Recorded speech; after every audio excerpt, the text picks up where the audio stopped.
ಶ್ರೀಮಂತರ ರೆಕಾರ್ಡ್ಸ್ ಉಡಿಸ್ ಮಾಡಿದ ಈ ಶ್ರೀಮಂತ 100 ಲಕ್ಷ ಕೋಟಿ ರೂಪಾಯಿಗಳಿಗೆ ಅಧಿಪತಿ ಎಲಾನ್ ಮಸ್ಕ್. ಸೋಲಿಗೆ ಸವಾಲೊಡ್ಡಿ ಸಾಮ್ರಾಜ್ಯ ಕಟ್ಟಿದ ಬುದ್ಧಿವಂತ ಟ್ರಿಲಿಯನೇರ್ ಮಸ್ಕ್ ಶೂನ್ಯದಿಂದ ಸಾಮ್ರಾಜ್ಯದವರೆಗೆ. ಇದೇ ಹೊತ್ತಿನ ಸ್ಪೆಷಲ್ ಎಪಿಸೋಡ್ ಎಲಾನ್ ಮಸ್ಕ್ ಶೂನ್ಯದಿಂದ 100 ಲಕ್ಷ ಕೋಟಿವರೆಗೆ. ನಾನು ವನಿತಾ. ಈ ಇತಿಹಾಸ ಬರೀ ಗೆದ್ದವರನ್ನ ಮಾತ್ರ ನೆನಪಿನಲ್ಲಿ ಇಡುವುದಿಲ್ಲ, ಬದಲಾಗಿ ತಾನು ನಂಬಿದ ದಾರಿಯಲ್ಲಿ ಮೌನವಾಗಿಯೇ ತನ್ನದೇ ಆದ ಸಾಮ್ರಾಜ್ಯ ಕಟ್ಟಿದವರನ್ನು ಸಹ ಈ ಇತಿಹಾಸ ಜಗತ್ತಿಗೆ ಪರಿಚಯಿಸುತ್ತೆ. ಎಸ್, ಅಂಥದ್ದೇ ಒಬ್ಬ ಅಸಾಧಾರಣ ಸಾಧಕನ ಕತೆ ಇವತ್ತು ನಾನು ನಿಮಗೆ ತಿಳಿಸಿಕೊಡ್ತೀನಿ.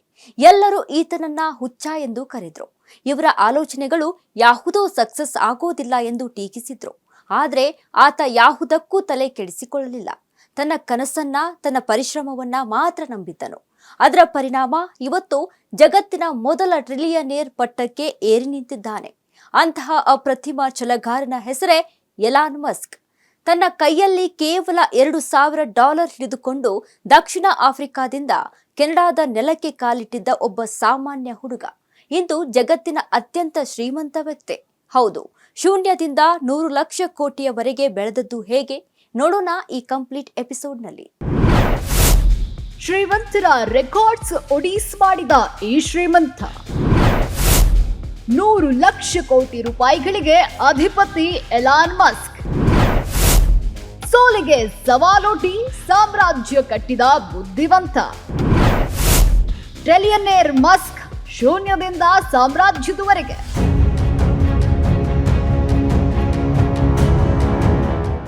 ದಕ್ಷಿಣ ಆಫ್ರಿಕಾದ ಪ್ರಿಟೋರಿಯಾ ಎಲನ್ ಮಸ್ಕ್ ಜನ್ಮಭೂಮಿ. ಆದ್ರೆ ಆ ಬಾಲ್ಯ ಈತನಿಗೆ ಸುಲಭವಾಗಿರಲಿಲ್ಲ. ಶಾಲೆಯಲ್ಲಿ ಸಹಪಾಠಿಗಳಿಂದ ನಿರಂತರವಾಗಿ ದೌರ್ಜನ್ಯ, ಅವಮಾನ, ಅಪಮಾನ ರೇಗಿಸ್ತಾ ಇದ್ರು. ಅಲ್ಲಿಂದಲೇ ಶುರುವಾಯಿತು ಎಲನ್ ಮಸ್ಕ್ಗೆ ಒಂಟಿತನ. ಎಷ್ಟರ ಮಟ್ಟಿಗೆ ಶಾಲೆಯಲ್ಲಿ ಕ್ರೂರತ್ವ ಇತ್ತು ಅಂದ್ರೆ ಎಲನ್ ಮಸ್ಕ್ ಪ್ರಜ್ಞೆ ತಪ್ಪುವವರೆಗೂ ಬೂಟುಗಾಲಿನಿಂದ ಒದ್ರು, ಹೊಡೆದ್ರು. ಆ ದಿನ ದೇಹಕ್ಕೆ ಬಿದ್ದ ಗಾಯಗಳ ಕಲೆ ಬಹುಶಃ ಇಂದಿಗೂ ಅವರ ಮನಸ್ಸಿನಲ್ಲಿ ಮಾಸಿಲ್ಲ. ಈತನಿಗೆ ಪುಸ್ತಕಗಳೇ ಆಪ್ತರಾದವು. ಸಿಲಿಕಾನ್ ವ್ಯಾಲಿಗೆ ಕಾಲಿಟ್ಟ ಮಸ್ಕ್ ಜಿಪ್ಟು ಮತ್ತು ಪೇಪಾಲ್ ಕಂಪನಿಗಳ ಮೂಲಕ ತಮ್ಮ ಯಶಸ್ಸಿನ ಮೊದಲ ಹೆಜ್ಜೆಯನ್ನ ಇಟ್ಟರು. ಪೇಪಾಲ್ ಕಂಪನಿಯಿಂದ ಸಿಕ್ಕ ದೊಡ್ಡ ಮೊತ್ತವನ್ನ ಆರಾಮವಾಗಿ ಬ್ಯಾಂಕಿನಲ್ಲಿಟ್ಟು ಐಷಾರಾಮಿ ಜೀವನ ನಡೆಸಬಹುದಿತ್ತು. ಆದ್ರೆ ಮಸ್ಕ್ ಮನಸ್ಸಿನಲ್ಲಿದ್ದಿದ್ದು ಬೇರೆಯದ್ದೇ ಆದ ಜಗತ್ತು. ಅದು 2008ರ ಸಮಯ. ಎಲನ್ ಮಸ್ಕ್ ಜೀವನದ ಅತ್ಯಂತ ಕರಾಳ ದಿನಗಳು. ಇತ್ತ ಬಾಹ್ಯಾಕಾಶ ಕ್ಷೇತ್ರವನ್ನು ನಡೆಸಲು ಕಾಲಿಟ್ಟಿದ್ದ ಸ್ಪೇಸ್ ಎಕ್ಸ್ನ ಮೊದಲ 3 ರಾಕೆಟ್ ಉಡಾವಣೆಗಳು ಸತತವಾಗಿ ಫೇಲ್ಯೂರ್ ಆಗಿ ಬೂದಿಯಾಗಿದ್ದವು. ತನ್ನ ಕಂಪನಿ ಸಂಪೂರ್ಣವಾಗಿ ದಿವಾಳಿಯಾಗುವ ಅಂಚಿಗೆ ಬಂದು ನಿಂತಿತ್ತು. ಕೈಯಲ್ಲಿದ್ದ ಹಣವೆಲ್ಲ ಖಾಲಿಯಾಗಿ ಸ್ನೇಹಿತರಿಂದ ಸಾಲ ಮಾಡುವ ಪರಿಸ್ಥಿತಿ ಬಂತು. ಆ ಸಮಯದಲ್ಲಿ ಮಾಧ್ಯಮಗಳು ಎಲಾನ್ ಮಸ್ಕ್ರನ್ನ ದೊಡ್ಡ ಹುಚ್ಚ ಎಂದು ಬರೆದವು. ಇನ್ನು ಕೆಲವು ದಿನಗಳಲ್ಲಿ ಮಸ್ಕ್ ರಸ್ತೆ ಪಾಲಾಗ್ತಾರೆ ಎಂದು ಜಗತ್ತು ಭವಿಷ್ಯ ನೋಡಿತು. ಆದರೆ ಮಸ್ಕ್ ಸೋಲೊಪ್ಪಿಕೊಳ್ಳಲಿಲ್ಲ. ತನ್ನ ಕೊನೆಯ ನಯಾ ಪೈಸೆಯನ್ನು 4ನೇ ರಾಕೆಟ್ ಉಡಾವಣೆಗೆ ಪಣವಾಗಿ ಇಟ್ಟರು. ಇಡೀ ಜಗತ್ತೇ ಉಸಿರು ಬಿಗಿ ಹಿಡಿದು ನೋಡ್ತಾ ಇತ್ತು. 4ನೇ ರಾಕೆಟ್ ಯಶಸ್ವಿಯಾಗಿ ಕಕ್ಷೆ ಸೇರಿತು. ನಾಸಾ $1 ಬಿಲಿಯನ್ ಒಪ್ಪಂದವನ್ನ ಎಲಾನ್ ಮಸ್ಕ್ ಕೈಗಿಟ್ಟಿತ್ತು. ಹಾಗೆಯೇ ಟೆಸ್ಲಾ ಇವತ್ತು ಜಗತ್ತಿನ ನಂಬರ್ 1 ಎಲೆಕ್ಟ್ರಿಕ್ ಕಾರು ಕಂಪನಿ. ಇತ್ತೀಚೆಗಷ್ಟೇ ಹೊರಬಂದ IPO $1 ದಾಟಿ ಮುನ್ನುಗ್ಗುತ್ತಿರುವುದು ಮಸ್ಕ್ ರವರ ಸಾಮರ್ಥ್ಯಕ್ಕೆ ಹಿಡಿದ ಕನ್ನಡಿ. ಭೂಮಿಯ ಮೇಲೆ ಟೆಸ್ಲಾ, ಬಾಹ್ಯಾಕಾಶದಲ್ಲಿ ಸ್ಪೇಸ್ ಎಕ್ಸ್, ತಲೆಯೊಳಗೆ ನ್ಯೂರಾಲ್ ಲಿಂಕ್, ಸೋಷಿಯಲ್ ಮೀಡಿಯಾ, ಹೀಗೆ ಇವತ್ತು ಮಸ್ಕ್ ಮುಟ್ಟಿದ್ದೆಲ್ಲ ಚಿನ್ನವಾಗಿದೆ.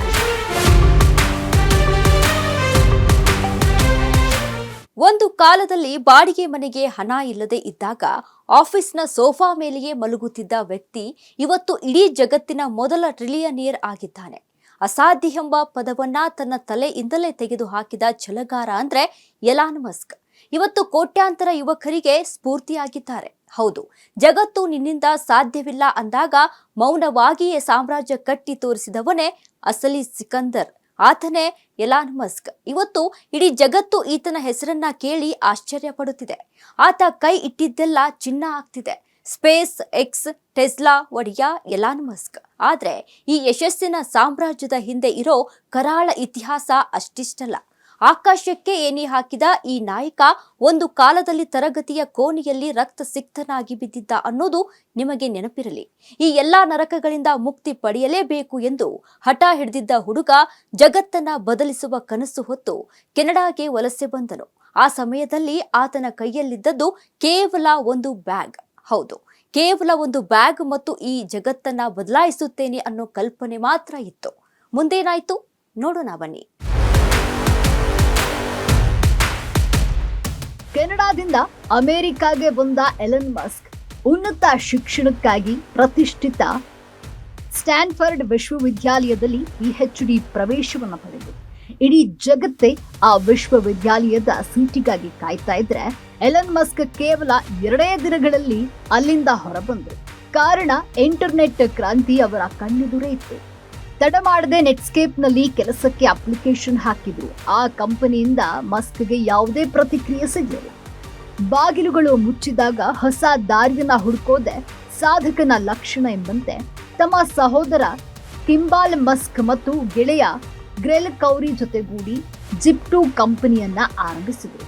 ಆಗ ಅವರ ಬಳಿ ಇದ್ದಿದ್ದು ದೊಡ್ಡ ಬಂಡವಾಳವಲ್ಲ, ತಾವೇ ಅಸೆಂಬಲ್ ಮಾಡಿದ್ದ ಒಂದು ಹೋಮ್ ಬಿಲ್ಡ್ ಕಂಪ್ಯೂಟರ್ ಮತ್ತು ಸ್ವಲ್ಪ ಹಣ ಮಾತ್ರ. ಎಷ್ಟೋ ದಿನಗಳ ಕಾಲ ಮನೆ ಬಾಡಿಗೆ ಕಟ್ಟಲು ಹಣವಿಲ್ಲದೆ ಆಫೀಸ್ನಲ್ಲೇ ಮಲಗ್ತಾ ಇದ್ರು. ಹತ್ತಿರದ ಜಿಮ್ನಲ್ಲಿ ಸ್ನಾನ ಮಾಡ್ತಾ ಇದ್ರು. ಬಡತನ ಅವರ ಕಾಲನ್ನ ಮತ್ತೆ ಮತ್ತೆ ಎಳಿತಾ ಇತ್ತು. ಆದ್ರೆ ಅವರ ಯೋಜನೆಗಳು ಆಕಾಶದಲ್ಲಿತ್ತು. ಈ ಎಲಾನ್ ಮಸ್ಕ್ ಸಕ್ಸಸ್ಸು ಹಸಿವು ಎಷ್ಟಿತ್ತೆಂದ್ರೆ ರಾತ್ರಿ ಹಗಲು ಎನ್ನದೆ ದುಡಿದರು. ಕೇವಲ 4 ವರ್ಷಗಳಲ್ಲಿ ಅಂದ್ರೆ 1999ರಲ್ಲಿ ಅದೇ ಜಿಪ್2 ಕಂಪನಿಯನ್ನ ಬರೋಬ್ಬರಿ $300 ಮಿಲಿಯನ್ ಕಾಂಪ್ಯಾಕ್ ಕಂಪನಿಗೆ ಮಾರಾಟ ಮಾಡಿದ್ರು. ಅವತ್ತು ಇಡೀ ಜಗತ್ತೇ ಆಶ್ಚರ್ಯಪಟ್ಟಿತ್ತು. ನಿನ್ನೆಯವರೆಗೂ ಬಾಡಿಗೆಗೆ ಹಣವಿಲ್ಲದ ಹುಡುಗ ಇಂದು ಮಿಲಿಯನೇರ್ ಆಗಿದ್ದನು. $300 ಮಿಲಿಯನ್ ಸಿಕ್ಕ ತಕ್ಷಣ ಮಸ್ಕ್ ಸುಮ್ಮನೆ ಕೂರಲಿಲ್ಲ. ಐಷಾರಾಮಿ ಜೀವನ ನಡೆಸಿ ಎಂಜಾಯ್ ಮಾಡಬಹುದಿತ್ತು. ಆದ್ರೆ ಅವರ ಕಣ್ಣು ಭವಿಷ್ಯದ ಮೇಲಿತ್ತು. ಡಿಜಿಟಲ್ ಲೋಕಕ್ಕೆ ಎಂಟ್ರಿ ಕೊಟ್ಟನು. X.com ಆರಂಭಿಸಿ ಮುಂದೆ ಅದು ಪೇಪಾಲ್ ಸಂಸ್ಥೆಯಾಗಿ ಬದಲಾಯಿತು. ಆ ಸಮಯದಲ್ಲಿ ಇಡೀ ವಿಶ್ವದ ಹಣಕಾಸು ವ್ಯವಸ್ಥೆಯನ್ನ ಬದಲಾಯಿಸಿತು. ಮುಂದೆ ಇದನ್ನ ದೊಡ್ಡ ಕಂಪನಿಗೆ ಬರೋಬ್ಬರಿ $1.5 ಬಿಲಿಯನ್ ಮಾರಾಟ ಮಾಡಿದಾಗ ಮಸ್ಕ್ ಕೇವಲ ಶ್ರೀಮಂತನಲ್ಲ, ಕುಬೇರನಾಗಿ ಬಿಟ್ಟನು. ಅದರ ಬಗ್ಗೆ ನೋಡೋಣ ಬನ್ನಿ. ಹೌದು, ಕೈಯಲ್ಲಿ $1.5 ಬಿಲಿಯನ್ ಹಣವಿದ್ದಾಗ ಯಾರಾದ್ರೂ ಏನು ಮಾಡ್ತಾರೆ? ಆರಾಮಾಗಿ ಐಷಾರಾಮಿ ಬಂಗಲೆ ಕಟ್ಟಿ ಲಕ್ಸುರಿ ಕಾರ್ಗಳಲ್ಲಿ ತಿರುಗುತ್ತಾ ಕೂತು ತಿನ್ನಬಹುದಿತ್ತು. ಸಾಕು ಈ ಹೋರಾಟ ಅಂದುಕೊಳ್ಬಹುದಿತ್ತು. ಆದ್ರೆ ಮಸ್ಕ್ ಗುರಿ ಬೇರೆಯದ್ದೇ ಆಗಿತ್ತು. ಅವರ ಹಸಿವು ಹಣಕ್ಕಾಗಿ ಇರಲಿಲ್ಲ. ಅವರ ಗುರಿ ಭೂಮಿಯನ್ನ ಮೀರಿ ಆಕಾಶದ ಕಡೆಗಿತ್ತು, ಮಂಗಳ ಗ್ರಹದ ಕಡೆಗಿತ್ತು. ಶಾಲೆಯಲ್ಲಿ ಹೊಡೆತ ತಿಂದ ಹುಡುಗ ಇಂದು ಇಡೀ ಜಗತ್ತನ್ನೇ ಆಳ್ತಿದ್ದಾನೆ ಅಂದ್ರೆ ಅದಕ್ಕೆ ಕಾರಣ ಆತನ ಆತ್ಮವಿಶ್ವಾಸ. ಬದುಕು ಅಂದುಕೊಂಡಷ್ಟು ಸುಲಭವಲ್ಲ. ಸಿನಿಮಾ ನಾಯಕನಾಗಿ ಕ್ಲೈಮ್ಯಾಕ್ಸ್ನಲ್ಲಿ ಸುಲಭವಾಗಿ ಗೆಲುವು ಸಿಕ್ಬಿಡಬಹುದು. ಆದ್ರೆ ನಿಜ ಬದುಕಿನ ಅಖಾಡದಲ್ಲಿ ಹೋರಾಡುವಾಗ ವಿಧಿ ಬರಹವೇ ಬೇರೆಯಾಗಿರುತ್ತೆ. ಅದು 2008ರ ಕಾಲಘಟ್ಟ. ಇಡೀ ಜಗತ್ತನ್ನೇ ಆಳ್ಬೇಕಾಗಿದ್ದ ಒಬ್ಬ ವ್ಯಕ್ತಿ ತನ್ನ ಬದುಕಿನ ಅತ್ಯಂತ ಕರಾಳ ಚಂಡಮಾರುತಕ್ಕೆ ಸಿಲುಕಿದ್ದ. ಕೈಯಲ್ಲಿದ್ದ ದುಡ್ಡು ಖಾಲಿಯಾಗಿತ್ತು. ಕನಸುಗಳು ಕಣ್ಣೆದುರೇ ನುಚ್ಚು ನೂರಾಗಿದ್ವು. ಜೊತೆಯಲ್ಲಿದ್ದ ಹೆಂಡತಿಯು ಕೈಕೊಟ್ಟು ದೂರ ಹೋಗಿದ್ಲು. ಜಗತ್ತೇ ಆತನನ್ನ ನೋಡಿ ಹುಚ್ಚ ಎಂದು ಗೇಲಿ ಮಾಡ್ತಾ ಇತ್ತು. ಆದ್ರೆ ಆತ ಸಾಮಾನ್ಯ ಮನುಷ್ಯನಾಗಿರ್ಲಿಲ್ಲ. ಆತ ಎಲ್ಲವನ್ನ ಪಣಕ್ಕಿಟ್ಟು ಒಬ್ಬ ಅಪ್ರತಿಮ ಜೂಜುಕೋರನಾಗಿದ್ದನು. ಆ ಸಮಯದಲ್ಲಿ ಇಡೀ ಜಗತ್ತು ಎಲೆಕ್ಟ್ರಿಕ್ ಕಾರುಗಳನ್ನ ನೋಡಿ ನಗುತ್ತಿತ್ತು. ಇವೆಲ್ಲ ರಸ್ತೆಯಲ್ಲಿ ಓಡಲು ಸಾಧ್ಯವೇ ಇಲ್ಲ ಎಂದು ಗೇಲಿ ಮಾಡುತ್ತಿದ್ರು. ಇನ್ನು ಬಾಹ್ಯಾಕಾಶ ಸಂಸ್ಥೆಗಳು ಕೋಟಿ ಬೆಲೆ ಬಾಳುವ ರಾಕೆಟ್ಗಳನ್ನ ಒಮ್ಮೆ ಬಳಸಿ ಸಮುದ್ರಕ್ಕೆ ಎಸೆಯಬೇಕೇ ಹೊರತು ಮರುಬಳಕೆ ಮಾಡಲು ಸಾಧ್ಯವೇ ಇಲ್ಲ ಎಂದು ಗೇಲಿ ಮಾಡುತ್ತಿದ್ರು. ಆದ್ರೆ ಎಲಾನ್ ಮಸ್ಕ್ ಯಾರ ಮಾತಿಗೂ ಕಿವಿಗೊಡಲಿಲ್ಲ. ತಾನು ನಂಬಿದ ಕನಸನ್ನೇ ಉಸಿರಾಗಿಸಿಕೊಂಡರು. ರಾತ್ರಿ ಹಗಲು ಎನ್ನದೆ ನಿದ್ದೆ ಊಟ ಮರೆತು ಫ್ಯಾಕ್ಟರಿಗಳಲ್ಲೇ ಕಾಲ ಕಳೆದ್ರು. ಇಡೀ ಜಗತ್ತು ಪೆಟ್ರೋಲ್ ಮತ್ತು ಡೀಸೆಲ್ ವಾಹನಗಳ ಆಧಿಪತ್ಯದಲ್ಲಿತ್ತು. ಆಗ ಎಲೆಕ್ಟ್ರಿಕ್ ಕಾರುಗಳು ರೋಡ್ಗೆ ಇಳಿದವು. ಇವತ್ತು ಜಗತ್ತಿನ ಪ್ರತಿಯೊಂದು ಪ್ರಮುಖ ಆಟೋಮೊಬೈಲ್ ಕಂಪನಿಯು ಎಲೆಕ್ಟ್ರಿಕ್ ಕಾರುಗಳನ್ನ ತಯಾರಿಸುತ್ತಿದೆ. ಅದಕ್ಕೆ ಮಸ್ಕ್ ಮಾಡಿದ ಆ ಒಂದು ಜಿದ್ದಿನ ಕ್ರಾಂತಿಯೇ ಕಾರಣ. ಪೇಪಾಲ್ ಕಂಪನಿಯನ್ನ ಮಾರಾಟ ಮಾಡಿದಾಗ ಮಸ್ಕ್ ಕೈಗೆ ಬಂದಿದ್ದು ನೂರಾರು ಕೋಟಿ ರೂಪಾಯಿಗಳ ಲಾಭ. ಯಾವುದೋ ದ್ವೀಪವನ್ನ ಖರೀದಿಸಿ ಆರಾಮಾಗಿ ಜೀವನ ಸಾಗಿಸಬಹುದಿತ್ತು. ಆದ್ರೆ ಮಸ್ಕ್ ಆರಿಸಿಕೊಂಡಿದ್ದು ಮಾತ್ರ ಅತ್ಯಂತ ಅಪಾಯಕಾರಿ ಹಾದಿ. ಪೇಪಾಲ್ನಿಂದ ಬಂದ ಪ್ರತಿಯೊಂದು ಪೈಸೆಯನ್ನು ತಂದು ಸುರಿದಿದ್ದು 2 ಅಪರೂಪದ ಕ್ಷೇತ್ರಗಳಲ್ಲಿ. ಒಂದು ಎಲೆಕ್ಟ್ರಿಕ್ ಕಾರು ತಯಾರಿಕಾ ಸಂಸ್ಥೆ ಟೆಸ್ಲಾ, ಮತ್ತೊಂದು ಬಾಹ್ಯಾಕಾಶ ಸಂಶೋಧನೆಯ ಸ್ಪೇಸ್ ಎಕ್ಸ್. ಮಸ್ಕ್ ಸಾಹಸ ಅಲ್ಲಿಗೆ ನಿಲ್ಲಲಿಲ್ಲ. ಇಡೀ ಜಗತ್ತನ್ನು ಡಿಜಿಟಲ್ ಆಗಿ ಬದಲಾಯಿಸುವುದಕ್ಕೆ ಮುಂದಾದನು. ಅವರು ಸ್ಟಾರ್ ಲಿಂಕ್ ಯೋಜನೆಗೆ ಕೈ ಹಾಕಿದ್ರು. ಯಾವುದೇ ಕೇಬಲ್ ಇಲ್ಲದೆ, ಮೊಬೈಲ್ ಟವರ್ ಇಲ್ಲದೆ ನೇರವಾಗಿ ಬಾಹ್ಯಾಕಾಶದಿಂದಲೇ ಇಂಟರ್ನೆಟ್ ಇದಾಗಿರುತ್ತೆ. ಎಲಾನ್ ಮಸ್ಕ್ ಸ್ಟಾರ್ ಲಿಂಕ್ ಉಪಗ್ರಹಗಳ ಮೂಲಕ ಜಗತ್ತಿನ ಮೂಲೆ ಮೂಲೆಗೂ ಅಷ್ಟೇ ವೇಗದ ಇಂಟರ್ನೆಟ್ ತಲುಪಿಸಿದನು. ಹೌದು, ಇತಿಹಾಸವನ್ನು ಓದುವವರು ಕೆಲವರಾದ್ರೆ ಇತಿಹಾಸವನ್ನ ಬರೆಯುವವರು ಇನ್ನೂ ಕೆಲವರು. ಆದ್ರೆ ಜಗತ್ತಿನ ಭವಿಷ್ಯವನ್ನೇ ತನ್ನ ಕಲ್ಪನೆಗಳ ಮೂಲಕ ಮತ್ತೊಂದು ಅದ್ಭುತವನ್ನ ಸೃಷ್ಟಿಸಿದ್ದ ಒಬ್ಬ ವ್ಯಕ್ತಿ ನಮ್ಮ ಕಣ್ಣ ಮುಂದೆಯೇ ಇದ್ದಾನೆ. ಜಗತ್ತು ಯಾವುದನ್ನ ಅಸಾಧ್ಯ ಅಂದುಕೊಂಡಿತ್ತೋ ಅದನ್ನು ಸಾಧ್ಯವಾಗಿಸಿ ತೋರಿಸಿ ಕೊಟ್ಟವನೇ ಈ ಎಲಾನ್ ಮಸ್ಕ್. ಸೋಲುಗಳ ಸುಳಿಯಲ್ಲೂ ಗೆಲುವಿನ ಬಾವುಟ ನೆಟ್ಟ ಸಾಹಸಿ ಆತ. ಆಟೋಮೊಬೈಲ್ ಇರಲಿ, ಬಾಹ್ಯಾಕಾಶ ಇರಲಿ ಅಥವಾ ಸೋಷಿಯಲ್ ಮೀಡಿಯಾ ಇರಲಿ, ಮಸ್ಕ್ ಕಾಲಿಟ್ಟ ಕಡೆಯಲ್ಲೆಲ್ಲ ಹಳೆ ಸಾಮ್ರಾಜ್ಯಗಳು ಉರುಳಿ ಬಿದ್ದಿವೆ. ಹೊಸ ಕ್ರಾಂತಿ ಜನ್ಮ ತಾಳಿವೆ. ಅದರ ಬಗ್ಗೆ ನೋಡೋಣ ಬನ್ನಿ. ಸೋಲನ್ನೇ ಗೆಲುವನ್ನಾಗಿ ಮಾಡಿಕೊಂಡಿದ್ದನು ಎಲಾನ್ ಮಸ್ಕ್. ವಿವಾದವನ್ನೇ ಇತಿಹಾಸವನ್ನಾಗಿ ಬದಲಿಸಿಕೊಂಡಿದ್ದನು. ಜಗತ್ತು ಇವರನ್ನ ಒಪ್ಪಲಿ ಬಿಡಲಿ, ಮುಂದಿನ ಪೀಳಿಗೆ ಇತಿಹಾಸವನ್ನ ತಿರುವಿ ಹಾಕಿದಾಗ 21ನೇ ಶತಮಾನದ ಮಹಾಕ್ರಾಂತಿಯ ನಾಯಕನಾಗಿ ಎಲಾನ್ ಮಸ್ಕ್ ಹೆಸರು ಮೊದಲ ಸಾಲಿನಲ್ಲಿ ಇರುತ್ತೆ. ಟೆಸ್ಲಾದಿಂದ ಆರಂಭವಾದ ಇವರ ಕ್ರಾಂತಿ ಸ್ಪೇಸ್ ಎಕ್ಸ್ ಮೂಲಕ ಆಕಾಶ ಮುಟ್ಟಿದ್ರು. ಒಂದು ಕಡೆ ಬಾಹ್ಯಾಕಾಶದಲ್ಲಿ ಕ್ರಾಂತಿ ನಡೀತಾ ಇದ್ರೆ, ಇನ್ನೊಂದು ಕಡೆ ಭೂಮಿಯ ಮೇಲಿನ ಮಾಲಿನ್ಯ ತಡೆಯೋದಕ್ಕೆ ಟೆಸ್ಲಾ ಕಾರುಗಳ ಮೂಲಕ ಆಟೋಮೊಬೈಲ್ ರಂಗಕ್ಕೆ ಕಾಲಿಟ್ರು. ಟೆಸ್ಲಾ ಸೂಪರ್ ಕಾರುಗಳ ಮೂಲಕ ಧೂಳೆಬ್ಬಿಸಿದ್ರು. ಟ್ವಿಟರ್ನ 80% ಉದ್ಯೋಗಿಗಳನ್ನ ವಜಾಗೊಳಿಸಿದಾಗ ಎಲ್ಲರೂ ಇನ್ನೂ ಎಕ್ಸ್ ಮುಳುಗಿತ್ತು ಅಂದ್ರು. ಆದ್ರೆ ಮಸ್ಕ್ ತಮಗೆ ಬೇಕಾದ ರೀತಿಯಲ್ಲೇ ಆ ಸಾಮಾಜಿಕ ಮಾಧ್ಯಮವನ್ನ ಮರುರೂಪಿಸಿದ್ರು. ಟೀಕೆಗಳು ಏನೇ ಇರಲಿ, ಇಂದು ಜಗತ್ತಿನ ರಾಜಕೀಯ ಆರ್ಥಿಕತೆಯ ಪ್ರಮುಖ ಕೇಂದ್ರ ಬಿಂದುವಾಗಿ ಎಕ್ಸ್ ಮುನ್ನಡೆಯುತ್ತಾ ಇದೆ.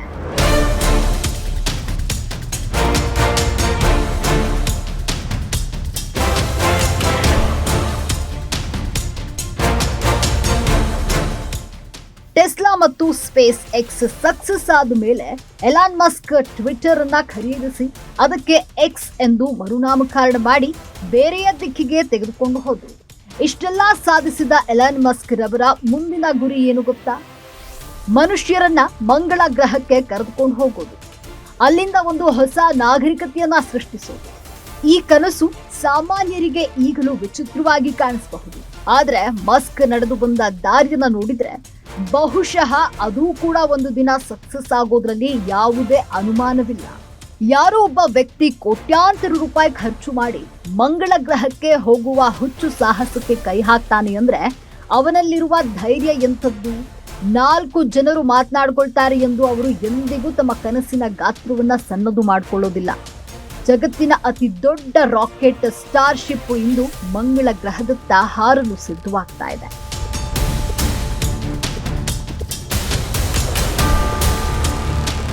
ಟೀಕಿಸುವವರು ಟೀಕೆ ಮಾಡುತ್ತಲೇ ಇರುತ್ತಾರೆ. ಆದರೆ ಸಾಧ್ಯವಿಲ್ಲ ಎಂದು ಕೈಕಟ್ಟಿ ಕುಳಿತವರನ್ನ ಇತಿಹಾಸ ಎಂದಿಗೂ ನೆನಪಿಟ್ಟುಕೊಳ್ಳುವುದಿಲ್ಲ.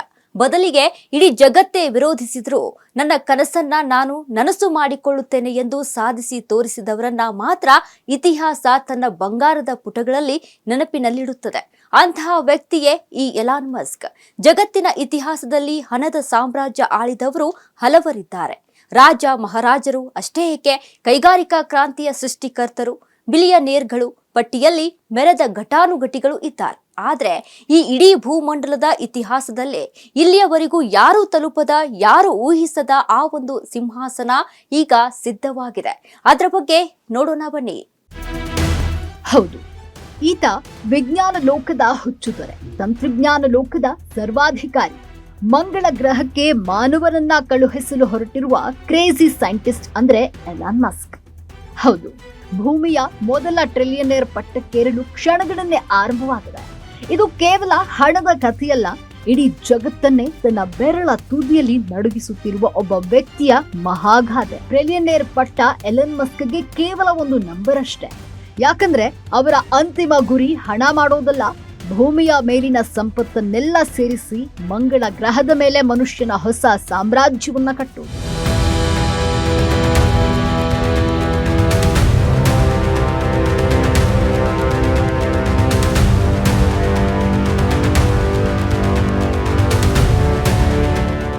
ಹೌದು, ಈ ಭೂಮಿಯ ಇತಿಹಾಸದಲ್ಲಿ ಇಲ್ಲಿಯವರೆಗೆ ಯಾರೂ ಕಾಣದ ಯಶಸ್ಸು, ಯಾರು ಗಳಿಸದ ಸಂಪತ್ತು, ಯಾರು ಮಾಡದ ಸಾಹಸವನ್ನ ಮಾಡಿದ್ದಾರೆ ಎಲಾನ್ ಮಸ್ಕ್. ಕಲಿಯುಗದ ಅತ್ಯಂತ ಪ್ರಭಾವಶಾಲಿ ಮತ್ತು ಶ್ರೀಮಂತ ವ್ಯಕ್ತಿ ಎಂಬುದರಲ್ಲಿ ಯಾವುದೇ ಸಂಶಯವಿಲ್ಲ. ಭೂಮಿಯ ಮೊದಲ ಟ್ರಿಲಿಯನೇರ್ ಪಟ್ಟಕ್ಕೇರುತ್ತಿರುವ ಈ ಇತಿಹಾಸ ಪುರುಷನ ಮುಂದಿನ ಪಯಣ ಮಂಗಳ ಗ್ರಹಕ್ಕೆ. ಹೌದು, ಅಮೆರಿಕಾದ ಷೇರು ಮಾರುಕಟ್ಟೆಯಲ್ಲಿ ಇತಿಹಾಸವೊಂದು ಸೃಷ್ಟಿಯಾಗಿದೆ. ಇಡೀ ಜಗತ್ತೇ ನಿಶ್ಶಬ್ದವಾಗಿ ತಿರುಗಿ ನೋಡುವಂತಹ ಮಹಾನ್ ದಾಖಲೆಯೊಂದು ನಿರ್ಮಾಣವಾಗಿದೆ. ಹೌದು, ಈಗ ಎಲನ್ ಮಸ್ಕ್ ವಿಶ್ವದ ನಂಬರ್ 1 ಶ್ರೀಮಂತ, ವಿಶ್ವದ ಮೊದಲ ಟ್ರಿಲಿಯನೇರ್, ಅಂದ್ರೆ $1,00,000 ಕೋಟಿ ಒಡೆಯನಾಗಿ ಎಲನ್ ಮಸ್ಕ್ ಇತಿಹಾಸ ಬರೆದಿದ್ದಾರೆ. ಆ ದಿನ ಇಡೀ ಜಗತ್ತಿನ ಹೂಡಿಕೆದಾರರ ಕಣ್ಣು ಅಮೆರಿಕದ ಷೇರುಪೇಟೆಯ ಮೇಲಿತ್ತು. ಕಾರಣ, ಮಸ್ಕ್ ಒಡೆತನದ ಬಾಹ್ಯಾಕಾಶ ಸಂಸ್ಥೆ ಸ್ಪೇಸ್ ಎಕ್ಸ್ ಷೇರು ಮಾರುಕಟ್ಟೆ ಪ್ರವೇಶಿಸಿತ್ತು. ಲಿಸ್ಟ್ ಆಗುತ್ತಿದ್ದಂತೆ ಇತಿಹಾಸ ಸೃಷ್ಟಿಸಿದ ಸ್ಪೇಸ್ ಎಕ್ಸ್ ಷೇರುಗಳು ಮೂಲ ದರಕ್ಕಿಂತ ಬರೋಬ್ಬರಿ 11 ಪಟ್ಟು ಹೆಚ್ಚಿನ ದರಕ್ಕೆ ಮಾರಾಟವಾದವು. ಇದರ ಬೆನ್ನಲ್ಲೇ ಸ್ಪೇಸ್ ಎಕ್ಸ್ ಕಂಪನಿಯ ಒಟ್ಟು ಮಾರುಕಟ್ಟೆ ಮೌಲ್ಯ ತಲುಪಿದ್ದು 200 ಲಕ್ಷ ಕೋಟಿ ರೂಪಾಯಿಗಳನ್ನ. ಇದರಿಂದ ಎಲಾನ್ ಮಸ್ಕ್ ಅವರ ವೈಯಕ್ತಿಕ ಆಸ್ತಿ ಮೌಲ್ಯ ಈಗ 100 ಲಕ್ಷ ಕೋಟಿ ರೂಪಾಯಿಗಳ ಗಡಿಯನ್ನ ದಾಟಿದೆ. 100 ಲಕ್ಷ ಕೋಟಿ ರೂಪಾಯಿ ಅಂದ್ರೆ ಎಷ್ಟು ಅಂತ ಸಾಮಾನ್ಯ ಜನರಿಗೆ ಊಹಿಸುವುದಕ್ಕೂ ಕಷ್ಟ. ನಮ್ಮ ಭಾರತದ ವಾರ್ಷಿಕ ಬಜೆಟ್ ಎಷ್ಟಿದೆಯೋ ಅದರ ಬರೋಬ್ಬರಿ 2 ಪಟ್ಟು ಹೆಚ್ಚು ಆಸ್ತಿ ಈಗ ಒಬ್ಬನೇ ಒಬ್ಬ ವ್ಯಕ್ತಿಯ ಬಳಿ ಇದೆ. ಇನ್ನು ನಮ್ಮ ಕರ್ನಾಟಕ ರಾಜ್ಯ ಸರ್ಕಾರದ ಬಜೆಟ್ಗೆ ಹೋಲಿಸಿದ್ರೆ ಇದು ಬರೋಬ್ಬರಿ 25 ಪಟ್ಟು ದೊಡ್ಡದು. ಅಂದ್ರೆ ಇಡೀ ನಮ್ಮ ರಾಜ್ಯವನ್ನ 25 ವರ್ಷಗಳ ಕಾಲ ನಡೆಸಲು ಎಷ್ಟು ಹಣ ಬೇಕೋ ಅಷ್ಟು ಆಸ್ತಿಯನ್ನ ಎಲಾನ್ ಮಸ್ಕ್ ಒಬ್ಬರೇ ಹೊಂದಿದ್ದಾರೆ. ಇದು ಮಸ್ಕ್ ಸಾಮ್ರಾಜ್ಯದ ತಾಕತ್ತು. ಆ ಬಗ್ಗೆ ನೋಡೋಣ ಬನ್ನಿ.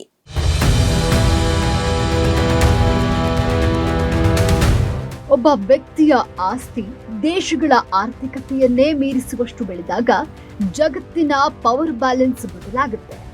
ಎಲನ್ ಮಸ್ಕ್ ಕೇವಲ ಶ್ರೀಮಂತನಲ್ಲ, ಅವರೀಗ ಜಾಗತಿಕ ತಂತ್ರಜ್ಞಾನ ಮತ್ತು ರಾಜಕೀಯದ ದಿಕ್ಸೂಚಿ. ಇಷ್ಟೊಂದು ಬೃಹತ್ ಆಸ್ತಿಯನ್ನ ಹೊಂದಿರುವ ಮಸ್ಕ್ ಮುಂದಿನ ದಿನಗಳಲ್ಲಿ ಇನ್ಯಾವ ಕ್ರಾಂತಿಗೆ ಕೈ ಹಾಕಲಿದ್ದಾರೆ ಗೊತ್ತಾ? ಹೌದು, ಮಾನವ ಕುಲವನ್ನ ಮಂಗಳ ಗ್ರಹಕ್ಕೆ ಕರೆದೊಯ್ಯುವ ಅವರ ಕನಸು ಶೀಘ್ರದಲ್ಲಿಯೇ ನನಸಾಗಲಿದೆ. ಇತಿಹಾಸದ ಪುಟಗಳಲ್ಲಿ ಯಾರೂ ತಲುಪದ ಶಿಖರವನ್ನೇರಿ ನಿಂತಿರುವ ಎಲನ್ ಮಸ್ಕ್ ಎಂಬ ಈ ಅದ್ಭುತ ಮಾಂತ್ರಿಕನಿಗೆ ಇಡೀ ವಿಶ್ವವೇ ಈಗ ಸಲಾಮಿಯಂತಿದೆ. ಜಾಗತಿಕ ಬಾಹ್ಯಾಕಾಶ ರಂಗದಲ್ಲಿ ಈಗ ಎಲನ್ ಮಸ್ಕ್ ಒಡೆತನದ ಸ್ಪೇಸ್ ಎಕ್ಸ್ ಹೊಸ ಇತಿಹಾಸವನ್ನ ಬರಿತಾ ಇದೆ. ಇಡೀ ವಿಶ್ವವೇ ಮಸ್ಕ್ ಸಾಮ್ರಾಜ್ಯದತ್ತ ತಿರುಗಿ ನೋಡ್ತಾ ಇದೆ.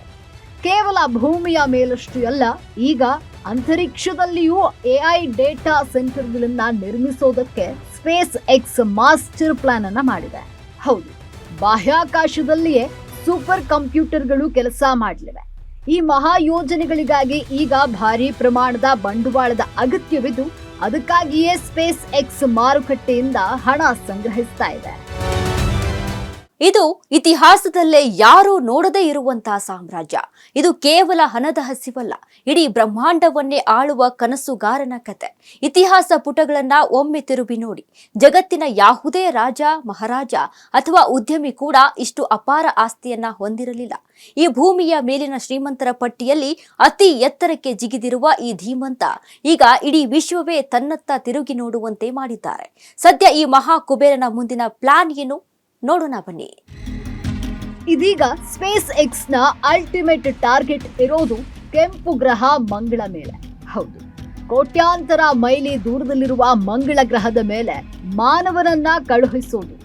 ಅಷ್ಟು ಮಾತ್ರವಲ್ಲ, ಅಲ್ಲಿ ಮನುಷ್ಯನ ಹೊಸ ಸಾಮ್ರಾಜ್ಯವನ್ನೇ ಕಟ್ಟುವ ದಶಕಗಳ ಕನಸು ಈಗ ಕೊನೆಯ ಹಂತಕ್ಕೆ ತಲುಪಿದೆ. ಹೌದು, ಮಂಗಳ ಗ್ರಹದ ಮಷಿನ್ ಸಂಶೋಧನೆ ಮತ್ತು ಅದರ ಪ್ರಗತಿಗಾಗಿ ಸ್ಪೇಸ್ ಎಕ್ಸ್ ಹಗಲಿರುಳು ಶ್ರಮಿಸ್ತಾ ಇದೆ.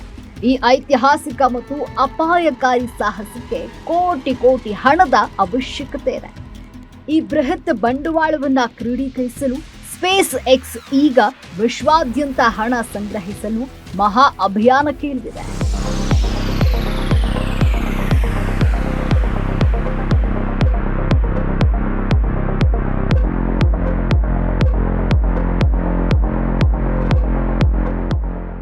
ಅಂತರಿಕ್ಷದಲ್ಲಿ ಹೊಸ ಕ್ರಾಂತಿ, ಕಕ್ಷೆಯಲ್ಲಿ ಎಐ ಡೇಟಾ ಸೆಂಟರ್, ಭೂಮಿಯ ಮೇಲೆ 100 ಲಕ್ಷ ಕೋಟಿಯ ಸಾಮ್ರಾಜ್ಯ. ಎಲ್ಲದಕ್ಕೂ ಮಿಗಿಲಾಗಿ ಮಂಗಳ ಗ್ರಹದ ಮೇಲೆ ಮಾನವನ ಪಾದಾರ್ಪಣೆ. ಎಲಾನ್ ಮಸ್ಕ್ ರವರ ಈ ಮಹಾ ಕನಸುಗಳು ನನಸಾಗುವತ್ತ ದಾಪುಗಾಲು ಇರುತ್ತಿದೆ. ಸ್ಪೇಸ್ ಎಕ್ಸ್ ಇಡೀ ಮಾನವ ಕುಲದ ಭವಿಷ್ಯವನ್ನೇ ಬದಲಾಯಿಸೋದ್ರಲ್ಲಿ ಯಾವುದೇ ಸಂಶಯವಿಲ್ಲ.